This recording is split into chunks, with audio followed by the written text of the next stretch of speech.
Dentro do ponto. Fala pessoal, aqui é o Dentro do Ponto, um quadro dentro do Outro Ponto Podcast, onde a gente faz a leitura diária da lição da Escola Sabatina. E hoje estudando a lição de segunda-feira, e o título é Ruína, Ruína, Ruína. Ao longo da história, Deus implementou vários tipos de governo que satisfizeram as necessidades de cada época.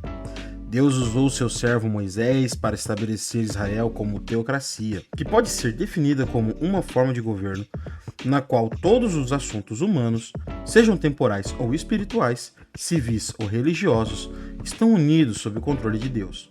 A fonte dessa informação é A.G. Daniels, Liberty Magazine, 1917. A teocracia, nesse caso, era uma extensão do reino de Deus no céu, no qual as leis e os julgamentos de Deus são aplicados de modo absoluto. Dessa forma, as leis contidas no Pentateuco, por exemplo, não fazem distinção entre religião e governo. Assim, o sacerdote levítico exercia autoridade religiosa e civil, aplicando leis religiosas e civis. Séculos mais tarde, quando Israel implorou por um rei, Deus estabeleceu o trono de Davi como uma extensão do seu trono no céu. Assim como na época de Moisés, o reino de Davi derivava seu poder diretamente de Deus. No entanto, os reis depois de Davi tiveram uma longa história caracterizada pela infidelidade a Deus. Nos dias de Ezequiel e Jeremias, os profetas deram várias advertências severas de que Deus estava terrivelmente descontente com o abuso de poder e a falta de responsabilidade demonstrada pelos líderes de Israel. Um desses profetas, Ezequiel, estava entre os cativos levados para a Babilônia na época de Joaquim, o penúltimo rei de Jerusalém. Em Babilônia, Deus deu a Ezequiel visões e sonhos que revelavam um desastre total que aguardava Jerusalém e seus habitantes.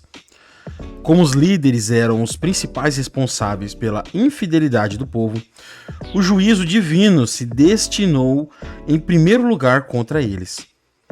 O rei infiel e os príncipes de Jerusalém, que eram descendentes diretos de Davi e representavam o trono de Deus na terra, foram vencidos e levados cativos para a Babilônia. O trono que pertencia aos descendentes de Davi foi permanentemente derrubado para nunca mais ser restabelecido na terra. Ezequiel 21, de 18 a 26, identifica claramente Babilônia como o poder que tiraria a coroa do rei de Jerusalém. Ruína, ruína. A ruínas eu a reduzirei. Ezequiel 21, 27. Pessoal, para entender um pouquinho melhor essa última parte do texto, volta no estudo de sábado, que lá a gente fez a leitura completa de Ezequiel 21. Mas para contextualizar um pouquinho melhor para vocês, a lição aqui menciona Ezequiel 21, 18 a 26, como sendo o trecho que identifica a Babilônia como um instrumento de Deus contra os príncipes e o rei de Israel. E o texto diz assim, no versículo 18, A palavra do Senhor veio a mim.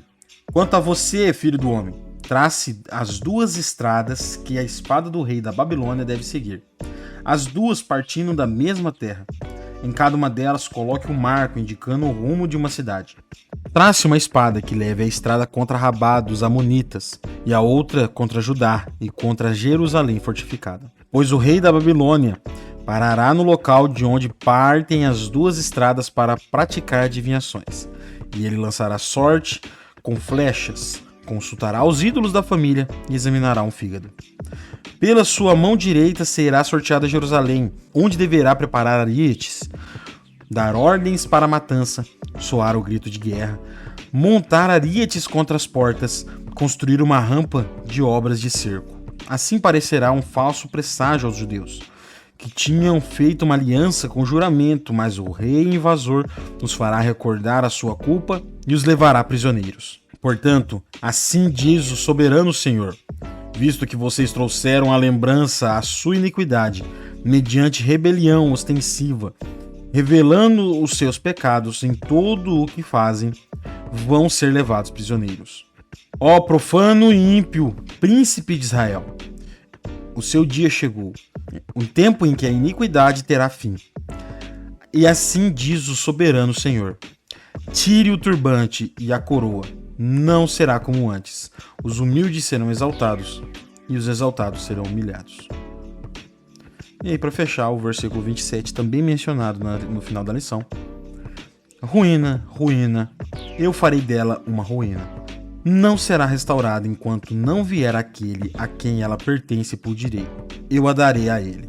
E para encerrar segunda-feira, temos aqui o quadro Pense, né? Que traz um questionamento, que é o seguinte. O que a profecia de Ezequiel 21 ensina sobre a missão do Messias? Deixe aqui nos comentários o que você acha dessa pergunta.